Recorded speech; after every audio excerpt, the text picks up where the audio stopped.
दोस्तों, हमारे भारतीय इतिहास में कई ऐसे रहस्य हैं जो आज तक सुलझाए नहीं जा सके हैं। इनमें से एक ऐसा रहस्य है जो पूरे विश्व को हैरान कर रहा है, और वो है जगन्नाथ मंदिर का रहस्य। तो चलिए इस रहस्य को सुलझाने का प्रयास करते हैं। कहते हैं इतिहास को कभी मिटाया नहीं जा सकता। वो इतिहास ही है जो हजारों लाखों वर्षों में घटित हुई अतीत की घटनाओं को चलचित्र की तरह हमारे सामने रूबरू करा देता है। जगन्नाथ मंदिर भारत के ओडिशा राज्य में स्थित एक हिंदू मंदिर है। जगन्नाथ मंदिर को भारत के सबसे पवित्र मंदिरों में से एक माना जाता है। जगन्नाथ मंदिर के बारे में कई रहस्य हैं। एक रहस्य ये है कि मंदिर में स्थापित मूर्तियां अधूरी क्यों हैं? मंदिर का निर्माण कैसे हुआ? इस मंदिर में छुआछूत क्यों नहीं है? इन सभी रहस्यों को जानने के लिए देखते हैं सत्य घटनाओं पर आधारित ये 2D एनिमेशन वीडियो। ईश्वर की लीला अपरंपार है और स्वयं पूर्ण परमेश्वर इस मंदिर के निर्माण में किस प्रकार शामिल रहे हैं, ये बात आज तक आमजन के लिए रहस्य ही रखी गई। आइए उस सत्य से रूबरू होते हैं और जानते हैं आखिर कैसे बना उड़ीसा के तत्कालीन राजा इंद्रदमन, जो कि बहुत धार्मिक प्रवृत्ति के थे और श्री कृष्ण जी की इष्टतम रूप में पूजा किया करते थे। एक रात जब राजा इंद्रदमन आराम फरमा रहे थे, तब श्री कृष्ण जी उनके स्वप्न में आकर दर्शन देते हैं और उनसे कहते हैं,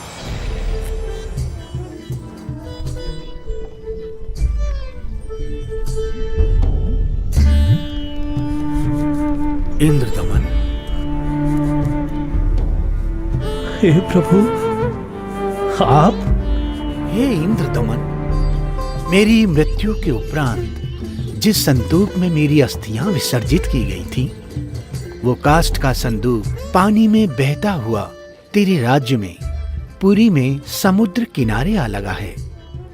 मैं चाहता हूं कि तुम मेरे आदेश से उस संदूक को उसी स्थान पर रखकर उसके ऊपर मंदिर यादगार रूप में बनवा दो, जिसका नाम जगन्नाथ होगा। और उस मंदिर में एक विप्र रख देना जो श्रद्धालुओं को पवित्र गीता के अनुसार ज्ञान प्रचार करेगा। याद रहे, इस मंदिर में ना तो कोई मूर्ति होनी चाहिए और ना ही कोई पाखंड। जैसा आपका आदेश महाराज। किंतु भगवान, कृपा करके मुझे वो स्थान दिखा दीजिए जहां मंदिर का निर्माण किया जाना है। ठीक है वत्स, मैं तुम्हें वहां ले चलता हूं।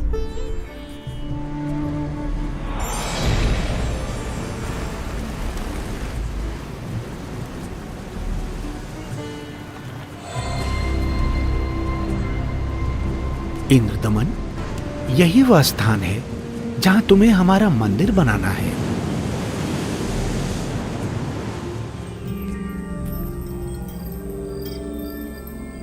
भोर होते ही राजा इंद्रदमन ये बात अपनी पत्नी को बताते हैं। फिर उसके बाद मेरी आंख खुल गई। स्वामी, इस शुभ कार्य में देरी कैसी? सर्व संपत्ति उन्हीं की दी हुई है, उन्हीं को अर्पित करने में क्या सोचना। राजा इंद्रदमन तुरंत अपने मंत्रियों की सभा बुलाते हैं और मंदिर बनाने के लिए राज्य के सबसे कुशल कारीगरों को इकट्ठा किया जाता है।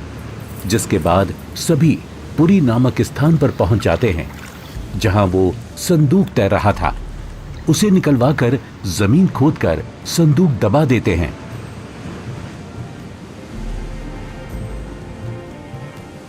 और देखते ही देखते उस संदूक के ऊपर मंदिर बनाने का काम शुरू हो जाता है।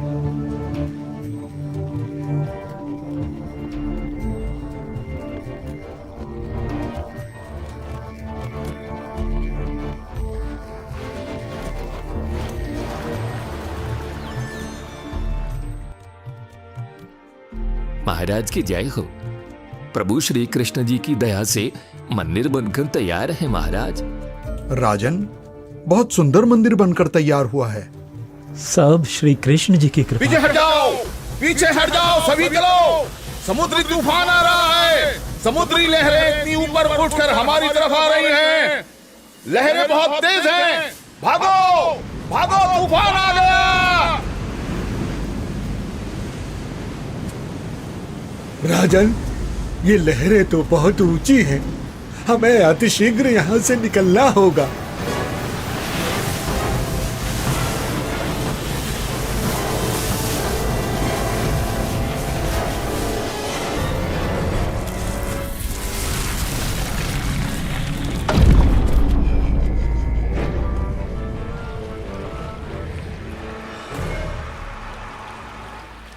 हे भगवान, ये क्या अनर्थ हो गया। समुद्र की लहरों ने मंदिर को तहस नहस कर दिया है महाराज। जगन्नाथ मंदिर के तैयार होते ही समुद्री लहरों का आना और मंदिर को अपने आगोश में समा लेना, ये घटना सिर्फ एक बार नहीं अपितु 5 बार घटित होती है।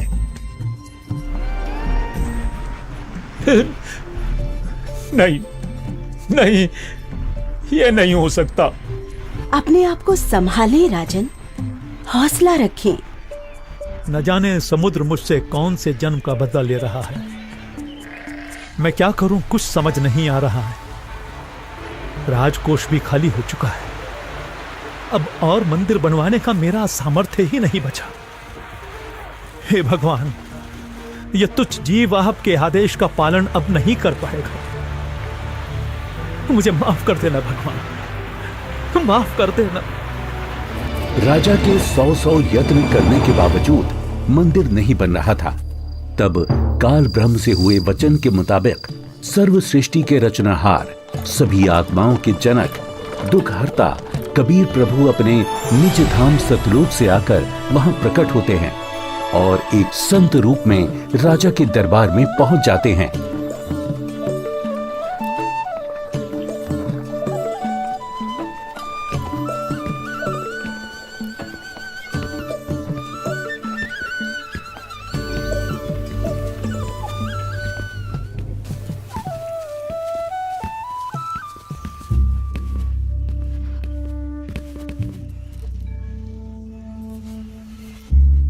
प्रणाम महाराज। प्रणाम। क्या बात है राजन, कैसे उदास बैठे हो? हे महात्मा जी, परमात्मा कृष्ण जी के आदेश से समुद्र किनारे मंदिर का निर्माण करवाया था, किंतु समुद्र ने उसे तोड़ दिया। अब की बार समुद्र नहीं तोड़ेगा, आप मंदिर बनवाओ। क्षमा करें महाराज, मंदिर 5 बार बनवाया है, परंतु 5 बार समुद्र ने उसे तोड़ दिया है। कोई बात नहीं इंद्रदमन, यदि मन बने तो मेरे पास आ जाना। मैं यहीं पास में पहाड़ी पर रहता हूं, वहीं पर मेरी कुटी है।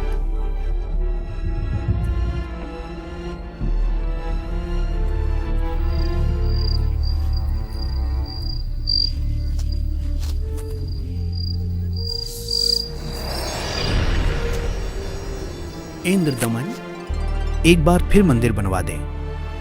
जो तेरे पास संत जी आए थे तो उन्हीं से सहायता की याचना कर ले। वो कोई मामूली संत नहीं है इंद्रदमन, उनकी भक्ति शक्ति का कोई पार पार नहीं है।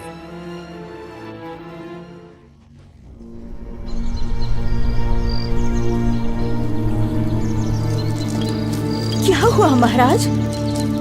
अभी अभी भगवान श्री कृष्ण जी ने दर्शन देकर मंदिर फिर से बनवाने को कहा है। अच्छा। और बताया है कि जो संत समुद्र को रोकने की बात कर रहे थे वो बहुत शक्ति युक्त हैं। मुझे उन्हीं के पास जाकर प्रार्थना करनी चाहिए।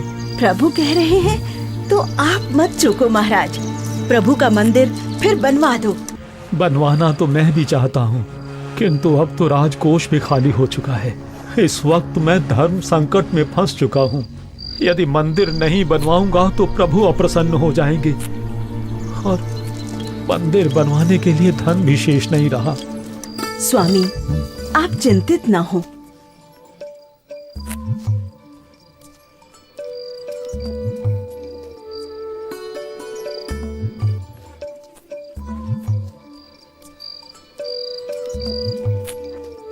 मेरे पास आभूषणों की कोई कमी नहीं है। किंतु रानी, आपके आभूषण। अभी उसकी चिंता आप ना करें राजन। आपका और मेरा दुख एक ही है, दो नहीं है। आप संकट में हैं, मैं इन आभूषणों का क्या करूंगी? आप बस भगवान के आदेश के अनुसार मंदिर निर्माण का कार्य पुनः प्रारंभ करवाएं। स्वामी, ये आभूषण भी भगवान के ही दिए हुए हैं और भगवान के आदेश का पालन करने में इनका सहयोग लेना मैं अपना सौभाग्य समझूंगी। जी। सुबह उठते ही राजा इंद्रदमन अपने महामंत्री को बुलाकर भगवान श्री कृष्ण जी के आदेश के बारे में बताते हैं। आप जाइए और मंदिर कार्य पुनः प्रारंभ कराने की तैयारी करें।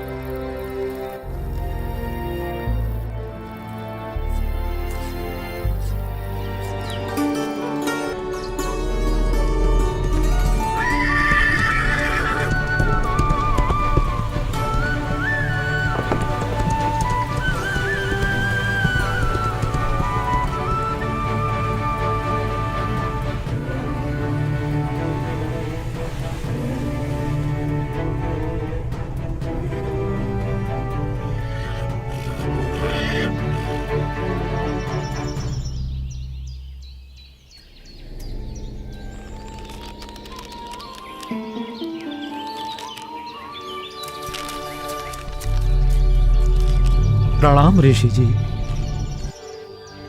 कहो इंद्रदमन, कैसे आना हुआ? हे महात्मा, मुझे माफ कर दो। मैंने आप पर विश्वास नहीं किया। स्वप्न में भगवान श्री कृष्ण जी ने बताया है कि आप समर्थ ऋषि हैं।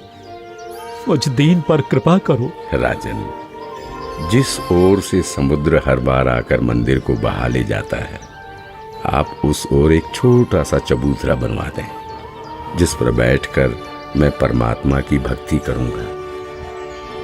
जो आज्ञा महाराज। कुछ समय बाद मंदिर का निर्माण कार्य तकरीबन पूरा हो चुका था। एक दिन राजा स्वयं खड़े होकर निर्माण कार्य देख रहे होते हैं। तभी वहां गोरखनाथ जी आ जाते हैं। प्रणाम स्वीकार करें महात्मन। इंद्रदमन, आप भगवान का इतना सुंदर मंदिर बनवा रहे हैं, किंतु सुना है कि इस मंदिर में कोई मूर्ति नहीं लगा रहे। ऐसा क्यों? मुनिवर क्षमा करें। भगवान श्री कृष्ण ने स्वयं स्वप्न में आकर मुझे मूर्ति लगाने से मना किया है। राजन, सपना तो सपना ही होता है। आपको हमारे आदेश का पालन करना होगा।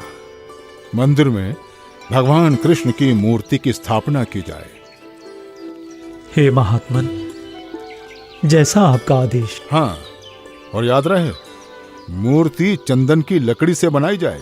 राजा ने अपने मंत्रियों को बुलाया और विचार विमर्श करने के बाद अन्य संतों से कहा कि राजन, अकेले भगवान का मन कैसे लगेगा? मंदिर में भगवान श्री कृष्ण जी के साथ साथ बलराम और सुभद्रा की मूर्ति भी स्थापित की जाए। राजा ने मूर्ति बनाने के लिए एक कुशल कारीगर ढूंढने की बात कही। मंत्रियों ने 3 कुशल कारीगरों को बुलाकर मूर्तियां बनवाना शुरू कर दिया। अब एक तरफ मंदिर तो दूसरी तरफ मूर्तियां बनाने का काम चल रहा होता है, किंतु कुछ समय बाद पता चलता है कि जिस तरह मंदिर बार बार टूट रहा था, अब इस प्रकार मूर्तियों के भी अपने आप टुकड़े टुकड़े होने लगते हैं। और ऐसा 3 बार होता है, जिसे देख राजा इंद्रदमन बहुत चिंतित हो जाते हैं। किंतु भगवान से भक्त का दुख देखा नहीं जाता। इसलिए एक दिन जब राजा अपने दरबार में बैठे होते हैं और पूरा दरबार बिल्कुल शांत होता है, सबके सब इसी चिंता में होते हैं कि करें तो क्या करें। तभी वहां पूर्ण परमात्मा कबीर देव, एक वृद्ध कारीगर यानी शिल्पकार का रूप धारण करके प्रकट हो जाते हैं।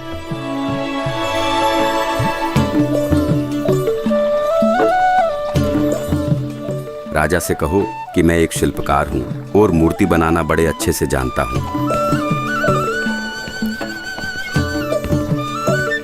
महाराज की जय हो। महाराज, बाहर एक वृद्ध व्यक्ति आया है और अपने आप को मूर्तिकार बता रहा है। आपसे मिलना चाहता है महाराज। अवश्य, उनको अवश्य आने दिया जाए। जो आदेश महाराज।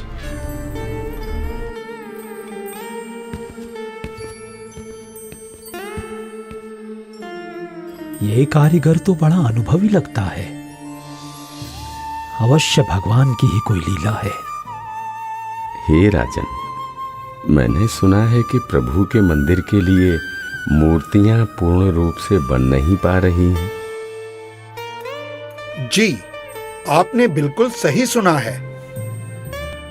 मैं 80 वर्ष का वृद्ध हो चुका हूं और मुझे 60 वर्ष का अनुभव है राजन। चंदन की लकड़ी की मूर्ति प्रत्येक कारीगर नहीं बना सकता। यदि आपकी आज्ञा हो तो सेवक उपस्थित है। हे कारीगर, आप मेरे लिए भगवान ही हैं, जो कारीगर बनकर आए लगते हो। कृपया आप शीघ्र, अति शीघ्र ही मूर्तियां बना दो। मूर्तियां तो मैं बना दूंगा, किंतु राजन, मेरी एक शर्त है। क्या शर्त है आपकी? राजन, मूर्ति बनाने के लिए मुझे एक कमरा चाहिए, जिसे अंदर से बंद करके मैं बड़ी स्वच्छता से मूर्ति तैयार करूंगा। और जब मूर्तियां तैयार हो जाएंगी तो मैं स्वयं दरवाजा खोलूंगा। ठीक है। एक बात और राजन, यदि किसी ने मेरे बाहर आने से पहले दरवाजे को खोलने का प्रयास किया तो मूर्तियां फिर पूरी बन नहीं पाएंगी। वो जितनी बनी होंगी उसी हालत में आपको मिलेंगी और फिर उन्हें पूर्ण कर पाना संभव नहीं होगा राजन। जैसी आपकी इच्छा। मंत्री जी, मूर्तियां बनाने के लिए सब बंदोबस्त किया जाए।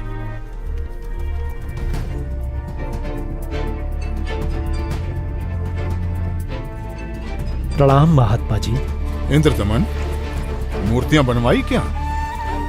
आपकी आज्ञा का पालन पूर्ण रूप से किया गया है महात्मा जी, परंतु मेरा दुर्भाग्य है कि मूर्तियां बन नहीं पा रही हैं। बनते बनते ही सबके टुकड़े टुकड़े हो जाते हैं। मूर्तियां अवश्य बनवानी है राजन, आप बनवाओ। मैं देखता हूं कैसे टूटती है मूर्ति। हे नाथ जी, प्रयत्न किया जा रहा है। प्रभु का भेजा एक अनुभवी कारीगर बंद कमरे में मूर्तियां बना रहा है। राजा इंद्रदमन नाथ जी को सारी स्थिति से अवगत करवाते हैं और कारीगर की शर्त के बारे में भी बताते हैं, किंतु महात्मा नहीं मानते।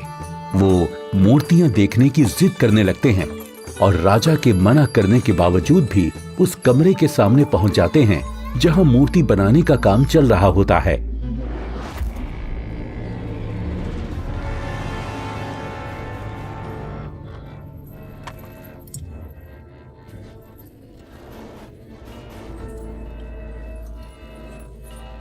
कारीगर, दरवाजा खोलो। दरवाजा खोलो कारीगर। मैं कहता हूं दरवाजा खोलो कारीगर, हमें मूर्तियां देखनी हैं। राजन, आप बता रहे हो 80 वर्षीय वृद्ध हैं और 12 दिन से खाना पीना भी नहीं किया है। अब आवाज भी बंद है, कहीं कारीगर मर न गया हो। आप दरवाजे को तोड़वा दीजिए। राजा ना चाहते हुए भी नाथ जी के कहने पर दरवाजे को सैनिकों से तुड़वा देते हैं।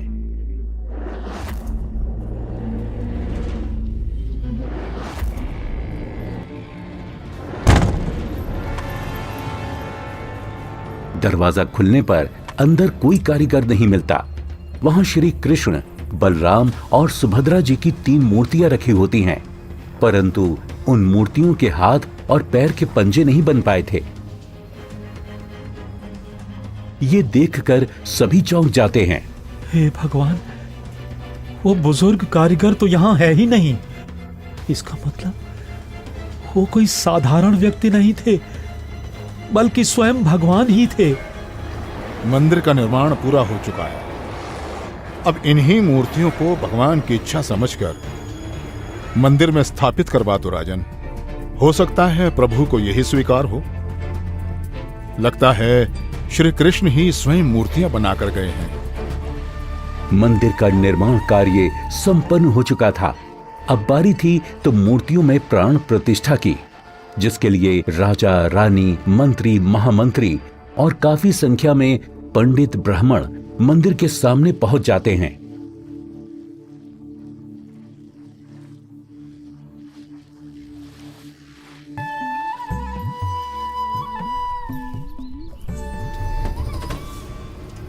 रे दुर्बुद्धि शूद्र,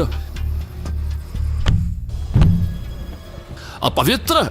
देखता नहीं मंदिर का द्वार अपवित्र कर दिया तूने। ये क्या हो गया? शूद्र कैसे बन गई? भगवान, ये कैसे हो गया? ये कैसे हो गया भगवान? कैसे हो गया? प्रभु क्षुब्ध हो गई हैं क्योंकि मुख्य द्वार को उस शूद्र ने अशुद्ध कर दिया है, इसलिए सब मूर्तियों ने शूद्र रूप धारण कर लिया। बहुत बड़ा अनिष्ट हो गया राजन। कुछ समय उपरांत देखते ही देखते मूर्तियां अपने वास्तविक रूप में आ जाती हैं, जिसके बाद पंडित कई बार गंगा जल छिड़ककर मूर्तियों को शुद्ध करने का उपक्रम करते हैं। मूर्ति स्थापना के कुछ दिन बाद अचानक समुद्री तूफान आ जाता है और समुद्री लहरें लगभग 40 फीट ऊंची उठकर बहुत तेज वेग में मंदिर की ओर चल पड़ती हैं। सभी आपस में बातें करने लगते हैं। लगता है अब की बार भी समुद्र मंदिर को नष्ट कर देगा। अरे ये क्या? संत जी अभी भी वहीं पर बैठे हैं। अरे कोई उठाओ उनको वहां से। सभी चिल्लाते हैं, हट जाओ, हट जाओ, हट जाओ, वहां से पीछे हट जाओ। समुद्री तूफान आ रहा है। हट जाओ, हट जाओ, वहां से पीछे आ जाओ महात्मा जी, पीछे आ जाओ। अरे अरे अरे अरे अरे ये क्या हो गया? ये क्या हो गया? ये क्या हो गया? अरे क्या हो गया? महात्मा जी ने पानी को वहीं पर रोक दिया है राजन। लगता है अब की बार मंदिर बच जाएगा। महात्मा अवश्य ही कोई परम शक्ति युक्त है।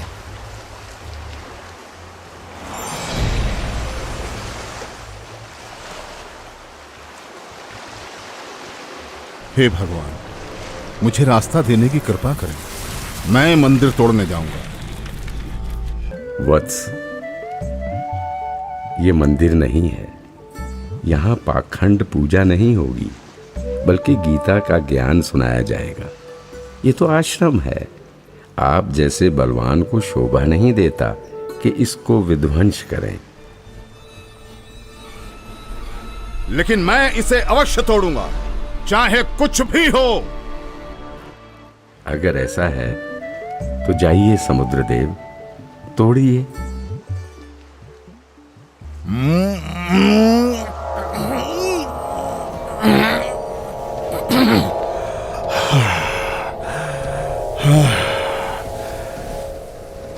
मैं आपकी शक्ति के आगे विवश हूं स्वामी। आपकी शक्ति अपार है। आप मुझे रास्ता देने की कृपा करें प्रभु। मैंने राजा इंद्रदमन को मंदिर की रक्षा का वचन दिया है। मैं मार्ग से नहीं हट सकता समुद्रदेव। आप ऐसा कुकृत्य क्यों करना चाहते हैं? जब ये कृष्ण त्रेता में श्री राम बनकर आए थे, तब इन्होंने लंका जाने के लिए मुझे अग्नि बाण दिखाए और मुझे भला बुरा कहकर अपमानित कर रास्ता मांगा था। लक्ष्मण, मेरा अग्नि बाण दो। लातों के भूत बातों से नहीं मानते। मैं ये मंदिर तोड़कर उसका प्रतिशोध लेना चाहता हूं। समुद्रदेव, प्रतिशोध तो आप पहले ही ले चुके हो। आपने तो समस्त द्वारिका पहले ही डुबो दी है। जी नहीं, अभी वो पूर्ण रूप से नहीं डूबी। कोई प्रबल शक्ति युक्त संत आने के कारण मेरा वो कार्य भी अधूरा रह गया और वो आधी ही डूब सकी, क्योंकि मुझे वहां पर किसी ने मानो बांध दिया है। वत्स, वहां भी मैं ही पहुंचा था और मैंने ही वो अवशेष बचाया था। अब जा, शेष बची द्वारका को भी डुबो ले, परंतु उस यादगार को छोड़ देना जहां श्री कृष्ण के शरीर का अंतिम संस्कार किया गया था। अन्यथा आने वाले समय में ये भ्रम पैदा होगा कि श्री कृष्ण की मृत्यु ही नहीं हुई। समुद्र, ध्यान देकर सुन। यदि फिर इधर मंदिर तोड़ने आया तो बात ठीक नहीं रहेगी। कबीर परमेश्वर के आदेश से समुद्र लगभग 1.5 किलोमीटर पीछे हट जाता है, जिसे देखकर वहां खड़े राजा, मंत्री, सैनिक और जनता सभी खुशी मनाने लगते हैं और जय जयकार करने लगते हैं संत रूप में आए कबीर परमेश्वर की। महात्मा की जय, महात्मा की जय हो, जय हो, जय हो, जय हो, जय हो।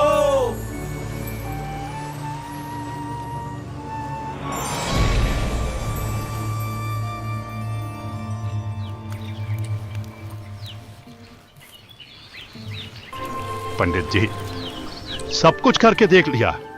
आपका कुष्ठ रोग तो बढ़ता ही जा रहा है। भगवान, हे परमेश्वर, ये क्या हो गया? हे प्रभु, कष्ट हरो महाराज, क्षमा करो महाराज। पता नहीं मुझे किस पाप का प्रायश्चित करना पड़ रहा है। गलती क्षमा करो प्रभु, गलती क्षमा करो।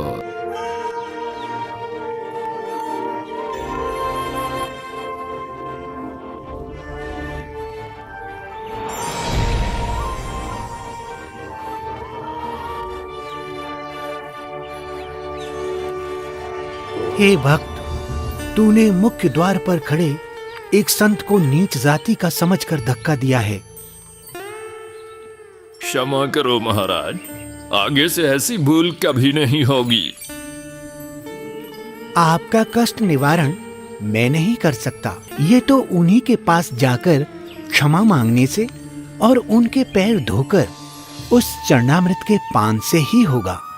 वो कोई साधारण संत नहीं थे, अपितु कोई परम शक्ति ही शूद्र रूप धारण करके वहां परीक्षा लेने के लिए पहुंची थी। यदि वो आपको हृदय से क्षमा कर देंगे तो ही आपका कष्ट निवारण संभव है, अन्यथा नहीं।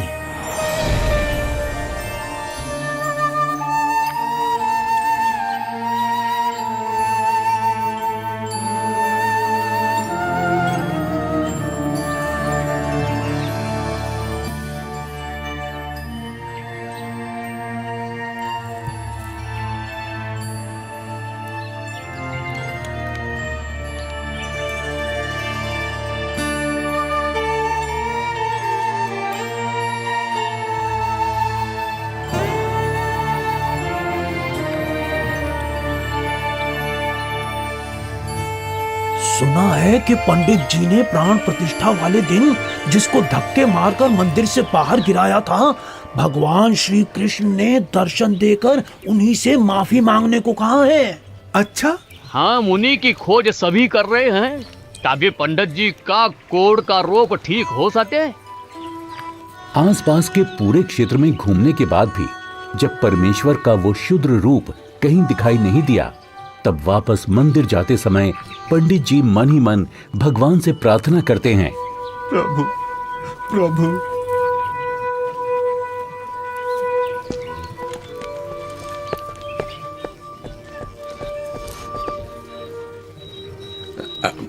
अरे रुकिए पंडित जी, मैं शूद्र हूं, मेरे नजदीक मत आइए, आप भी अशुद्ध हो जाएंगे।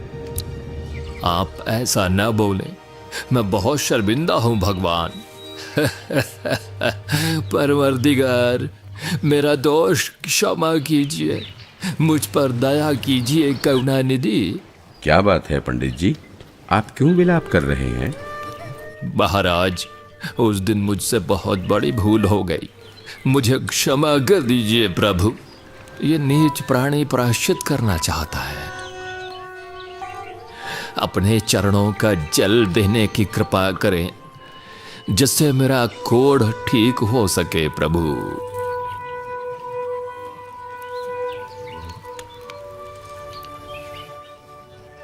हे ब्राह्मण, इसे 40 दिन तक पीना तथा जल में डालकर स्नान करना। आज से 40वें दिन तुम्हारा कुष्ठ रोग समाप्त हो जाएगा। अब से भविष्य में इस जगन्नाथ मंदिर में किसी ने भी छुआछूत की तो उसकी भी यही दशा होगी, दंड का भागी होगा। जी महाराज, जी महाराज। जी महाराज, इस मंदिर में हम कभी छुआछूत नहीं करेंगे, नहीं करेंगे। आशीर्वाद है बच्चों।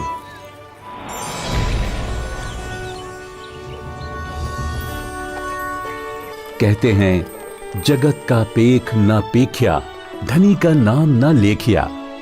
कोई कहता है कि मंदिर श्री कृष्ण जी ने बनवाया, तो कोई कहता है कि जगन्नाथ भगवान ने बनाया, लेकिन जो करने वाला था उसका कहीं नाम नहीं।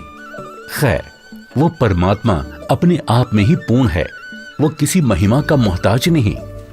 तो आपने देखा कि किस प्रकार परमेश्वर कबीर देव जी ने संत रूप में प्रकट होकर समुद्र को रोककर जगन्नाथ मंदिर की स्थापना करवाई, कारीगर रूप में अवतरित होकर मूर्तियां बनाई और क्षुद्र रूप बनाकर मंदिर से छुआछूत जैसी बुराई को हमेशा हमेशा के लिए खत्म कर दिया।